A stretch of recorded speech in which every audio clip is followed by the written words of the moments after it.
of deep dive, any sort of search into amplifiers on YouTube, on the gear page, on Instagram, on other forums, to find out what amps are available and what amps people are recommending, especially if you're looking for something in the sort of 10 to 20 watt range, something not too expensive that's gonna sound really great. If you do a search and you look around, most likely you're gonna come across the Vox AC15, the Fender Blues Junior, Fender Pro Junior, Orange Tiny Terror.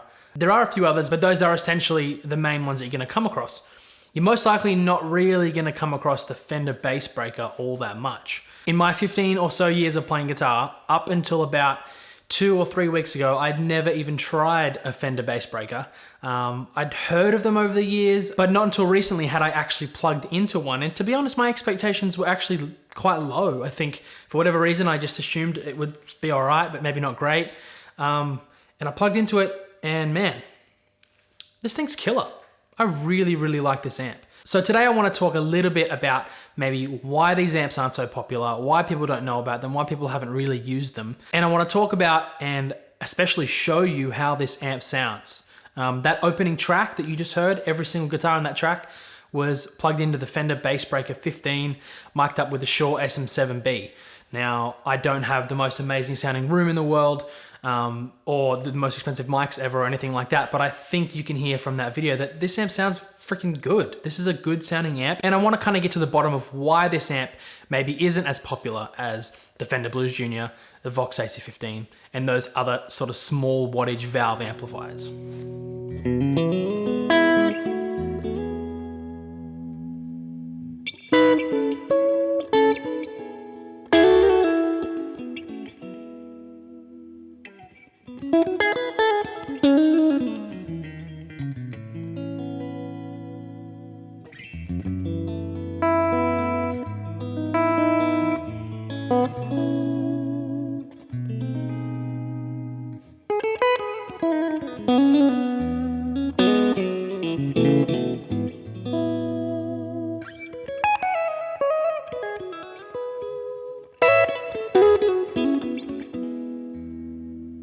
When the Bassbreaker line of amps was released in 2016 by Fender, one of the big pushes for this line of amps were that they were really versatile and they could sort of do everything.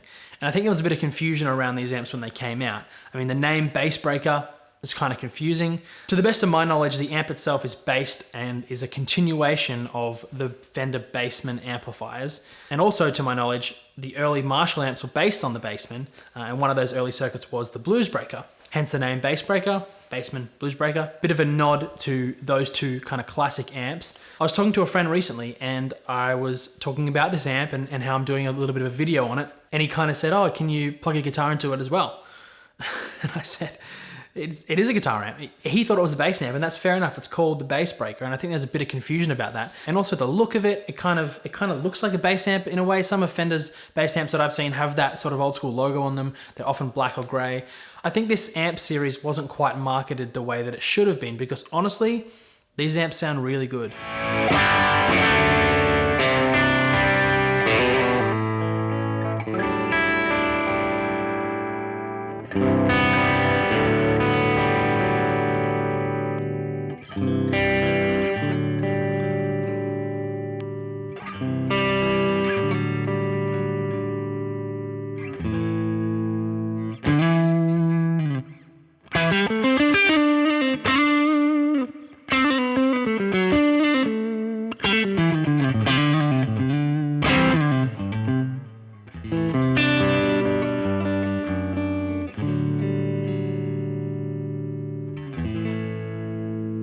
So this amp that I have here, the Fender Bassbreaker 15, on the top panel, we've got a bright switch, we have a gain control, we have a gain structure knob, which goes from low, medium to high. We have a bass, middle, and treble control for EQ. And then we've got a master and a hall reverb. This is a 15 watt amp with a 12-inch Celestion V-type speaker. We also have an XLR on the back, which you can switch on an IR, an impulse response. That way you can emulate the sound of a cabinet and don't need to mic it up. One of the things that I saw online when I was kind of doing a bit of research was that it sort of felt like there was a blanket over the sound as soon as you plugged into it, and you had to turn that bright switch on or crank the treble to get it to sort of speak and to sound good. I found that not to be the case with every guitar that I use. Some guitars I plugged into it and it was sweet. In fact, most of the tones you heard didn't have the bright switch on. I think just one of the tones that I had the bright switch on.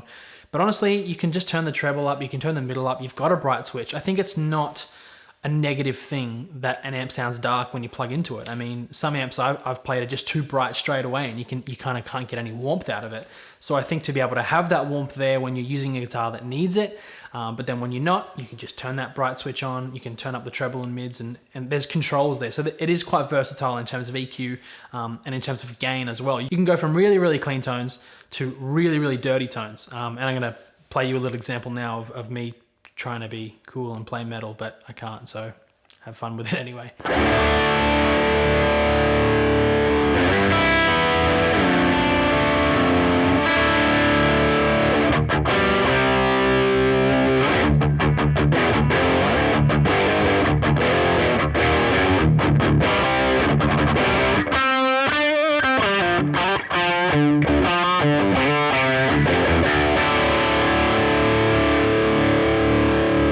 All right, so what are the pros of this amp? What are the cons, and how does it stack up, and how does it compare to an AC15 or a Blues Junior or amps like that? I have played through Blues Juniors quite a lot, and I own an AC15 and an AC30. I've played Orange Tiny Terrors quite a lot, and I've played Pro Juniors. This amp is my favorite out of all of those 15 watt amps, honestly. It is more versatile than those amps, and there's something sort of visceral about it when you plug into it. Personally, I just really enjoy how it feels to play. I've obviously listened back to some of the recordings that you've heard today, and I feel like it didn't quite capture what you actually feel in the room. So I would encourage you to go and play one, because they feel great to play, and they really, really sound good. Cons for this amp. Okay, let's start with cons.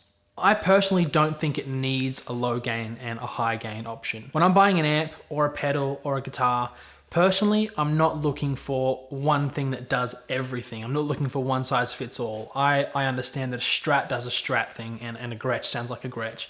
A drive pedal is just a drive pedal. I don't need all the effects in one pedal, and I don't need every tonal option that I could possibly want in one amp, because most of the time, you know, when something claims to do everything, it probably doesn't do anything very well.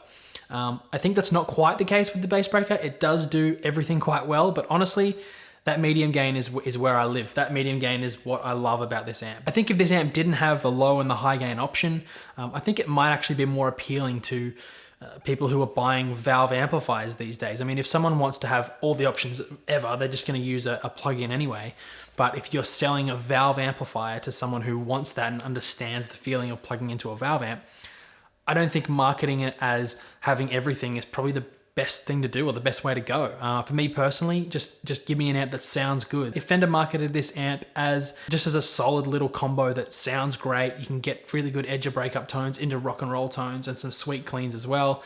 The continuation of the Bassman series, and maybe without all the bells and whistles, without the XLR on the back, I think maybe it might have been more popular and more people would have given it a go. Obviously, having those options doesn't diminish at all from what you can do with the amp, and there's no way I would ever like buy one and then get someone to mod those options out, because I don't have to use them. But I think as you're marketing a product, you got to be careful about who you're marketing to and what's going to kind of turn those people off. Because usually, if an amp's got everything, I'm kind of not interested, to be honest. I think a lot of people are the same. But again, it actually isn't a jack of all trades, master of none. It sounds good in every single setting, but I just personally love that medium gain. I think that medium gain setting on that gain structure is just awesome, which has kind of got me into pros already. So I've gone from cons to pros. Now I'll go back to cons. The XLR in the back. Now, it's cool to have it, but I plugged in, the first thing I did with this amp when I brought it home was have a listen in the room, and then I put some headphones in and I recorded something, and I listened back to the impulse response, the cabinet emulation that comes with the amp. And it sounded terrible. It sounded really, really bad. So I didn't even record it for this video because it sounds crap. I don't know whether I was doing something wrong, but I've used, you know, cabinet emulations a lot, and I'm usually really happy with what I can get out of them. But this thing is terrible. So I don't think it needed the XLR or the cabinet simulation, or at least it needed a better IR or something, because yeah, it was not good. The reverb in this amp is actually really, really good. I really like the reverb. That's another pro for me. it's a digital reverb, and I get that some people aren't really into having a digital reverb in their valve amp. But honestly, I think the majority of us are using digital reverb pedals or digital reverbs in post in, you know, Logic or Pro Tools. So to me, it's not really a hassle. And as you heard, I tried to use the reverb in some of the demos, and I think it sounds good. It doesn't ever overtake the signal. A lot of Fender amps that I've used in the past, you turn that spring reverb up to like 2 and it's too much, and you got to turn it down straight away, and it's hard to find that middle ground where it sort of just sits in behind your tone.